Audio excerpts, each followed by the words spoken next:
Bismillahirrahmanirrahim. Assalamualaikum warahmatullahi wabarakatuh. Wassalatu wassalamu ala sayyidina wa maulana wa habibina abil qasimi Muhammad wa ala alihi at-tayyibin at-tahirin al-ma'sumin. Alhamdulillahi rabbil alamin. Ikhwan wa akhwat fillah rahimakumullah.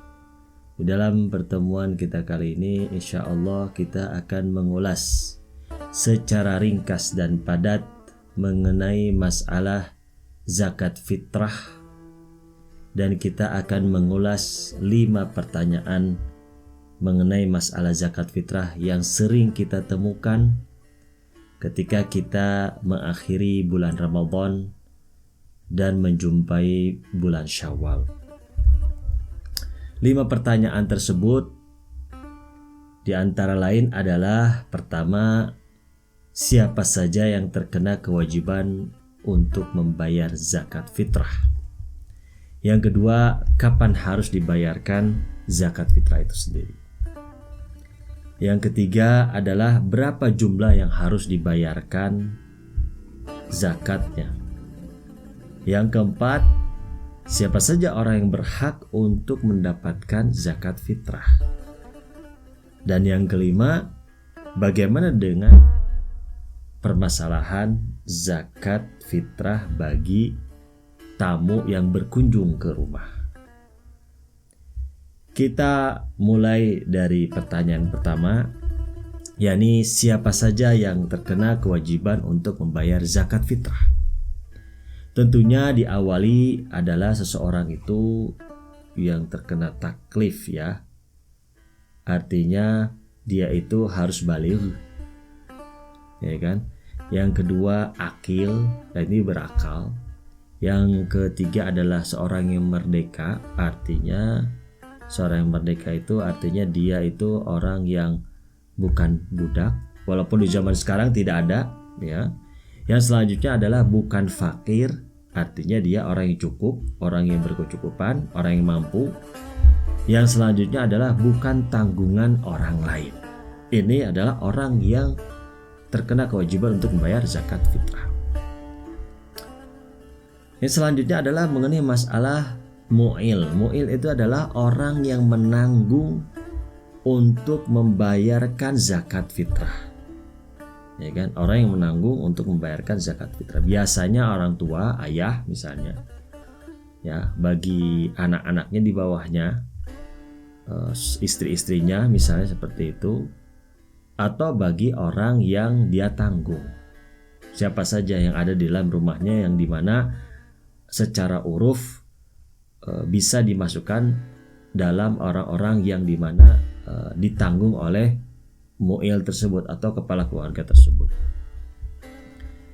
Dan orang yang ditanggung itu tidak dibedakan, baik itu misalnya anaknya anak kecil atau sudah besar, ataupun dia itu muslim ataupun bukan muslim sekalipun. Misalnya ada sebagian anggota keluarganya itu bukan muslim, di kotanya dia atau di luar kotanya, misalnya di tempat yang lain. Yang penting dia itu sudah terlahirkan, ya kan? Yang ditanggungnya itu sudah lahir setelah maghrib, di mana akhir dari bulan Ramadan, jadi awal daripada bulan Syawal. Itu yang jadi orang yang ditanggung oleh seorang mu'ilnya, yang penanggung tersebut. Oleh sebab itu janin tidak terkena kewajiban untuk dibayarkan zakat fitrahnya untuk janin karena belum melahirkan. Seorang anak tidak bisa membayarkan zakat fitrahnya sendiri walaupun dia itu mampu, ya kan? Karena misalnya dia sudah memiliki penghasilan demikian, kecuali dia itu menjadi wakil mu'ilnya atau yang menanggungnya, misalnya ayahnya, atas pembayaran zakat. Jadi misalnya seorang anak dia sudah punya penghasilan, ya kan? Dia belum berkeluarga misalnya seperti itu, dan dia punya penghasilan, dia tidak bisa membayarkan karena dia masih dalam konteks dia itu masih orang yang ditanggung oleh ayahnya atau mu'ilnya di sini. Maka apa yang harus dilakukan ketika dia mau membayarkan dengan uangnya? Dia meminta izin kepada orang tuanya, misalnya ayahnya, bahwa saya sebagai wakil Anda untuk membayarkan zakat fitrah saya gitu. Itu yang dilakukan oleh anak tersebut. Ataupun istri. Sang istri yang sekiranya dia bisa memiliki penghasilan, juga dia membantu suaminya dalam ekonomi keluarga, dia pun tetap secara uruf adalah di bawah tanggungan sang suami.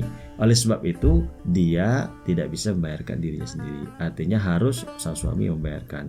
Kalau dia ingin membayarkan, dia sama seperti anak kecil tadi, dia meminta wikalah atau perwakilan daripada sang suaminya menjadi wakil untuk membayarkan zakat fitrah. Itu adalah pertanyaan pertama. Secara umum berbagai pertanyaan itu sudah kita bahas. Adapun pertanyaan kedua adalah kapan harus dibayarkan zakat fitrah. Di sini kita perlu ketahui ada yang namanya menyisihkan, ya, ada yang namanya membayarkan. Itu kedua-duanya ada sedikit perbedaan. Jadi kewajiban ya membayarkan atau menyisihkan, ya kan? Menyisihkan yakni dia menyisihkan uangnya untuk zakat fitrah. Misal dia berikan kepada pengumpul zakat fitrah, itu namanya menyisihkan. Ya, kalau membayarkan sama aja, dia membayarkan dalam artian menyisihkan, misalnya dia kepada pengumpul zakat atau membayarkan langsung kepada fakir miskin. Itu namanya membayarkan. Tapi kalau menyisihkan bisa diberikan kepada siapa? Kepada pengumpul zakat misalnya begitu. Kapan waktunya membayarkan atau menyisihkan tersebut?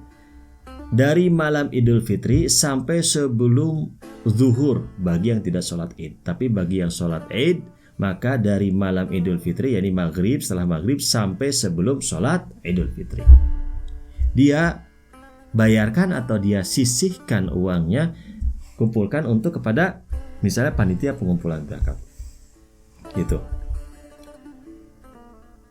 Yang selanjutnya tentunya panitia pengumpul zakat, dia bisa membayarkan atau memberikan kepada fakir miskin. Ya, mereka membayarkan kepada fakir miskin kapan saja, baik hari Idul Fitri atau setelahnya, selama dia itu pencarian untuk mencari siapa? Fakir miskin tadi. Ya. Karena ini amal ibadah, maka harus dengan adanya kasdu qurbah. Kalau di luar waktu tersebut, misalnya untuk menyisihkan atau membayarkannya, ya tetap dia tidak tergugur kewajiban untuk membayar zakat fitrah. Dia harus tetap membayarkan zakat fitrah, misalnya kepada siapa? Kepada fakir miskin. Langsung misalnya karena memang panitia sudah tidak ada dalam masalah itu, tapi dengan tanpa niat qadha dan juga tanpa niat ada. Yang pertanyaan ketiga. Berapa jumlah yang harus dibayarkan zakat fitrah? Yang harus dibayarkan jumlah zakat fitrah adalah artinya sekitar 3 kg gandum atau beras yang mayoritas masyarakat tersebut menggunakannya. Kalau mayoritas tertentu misalnya gandum, maka membayarkan dengan gandum. Kalau mayoritas tersebut beras, maka membayarkan dengan beras. Yang selanjutnya adalah bisa dengan jumlah uang. Ya, bisa dengan jumlah uang membayarkan dengan seharga 3 kg tersebut dibayarkan kepada fakir miskin atau kepada panitia pengumpul zakat. Itu misalnya dibayarkan dengan jumlah tersebut. Lebih boleh, tapi kurang tidak berpengaruh. Yang keempat, pertanyaan keempat. Siapa saja orang yang berhak mendapatkan zakat fitrah? Orang yang berhak mendapatkan zakat fitrah adalah 8 golongan seperti yang disebutkan di dalam ayat Al-Quran. Fakir, miskin, amil, ya pengumpul zakat. Tapi amil di sini adalah orang yang ditugaskan dari pihak siapa? Dari pihak di sini tentunya wali fakih di sini ya. Kalau orang-orang biasa seperti yang tidak ditunjuk itu panitia saja, dia tidak berhak untuk mendapatkan amil.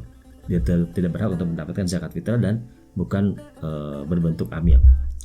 Mu'alaf qulubuhum, yakni orang yang dimana orang yang belum Islam, yang dimana dia hatinya itu cenderung kepada Islam, ya. Fi riqab, yakni pembeli budak untuk membebaskannya, gharim orang yang berhutang dan tidak mampu untuk membayarkannya, fisabilillah yang di jalan Allah, ibnu sabil orang dalam perjalanan. Tetapi untuk zakat fitrah, begitu pula fidyah ya, insyaallah ntar kita bahas, itu diutamakan adalah untuk fakir dan miskin. Gitu. Tentunya untuk ke masjid bisa, untuk ke madrasah Islam bisa, tetapi yang lebih baik selama ada fakir miskin maka diberikan kepada fakir miskin. Tentunya di sini fakir miskin di sini adalah orang yang tidak tadahur dalam masalah kemaksiatan, tidak memperlihatkan kemaksiatannya. Tidak ada kewajiban untuk melihat bahwa dia itu orang adil atau tidak, tetapi yang penting dia itu tidak tadahur atau tidak memperlihatkan kemaksiatan, seperti misalnya dia memperlihatkan minum khamar. Bisa memberikan lebih tetapi tidak lebih dari kebutuhan setahun, ya kan? Dalam kebutuhan tersebut. Membayarkan zakat di kota lain tidak masalah, ya. Artinya secara langsung dia bayarkan di kota lain tidak masalah. Tetapi kalau dia sudah sisihkan ke panitia zakat misalnya, maka tidak boleh dipindahkan ke kota yang lain. Tidak boleh kepada wajib nafkah seperti misalnya kepada anak, diberikan kepada anak yang wajib nafkah itu tidak bisa. Ijtihad wajib adalah syiah 12 imam. Jadi diberikan kepada fakir miskin yang 12 imam.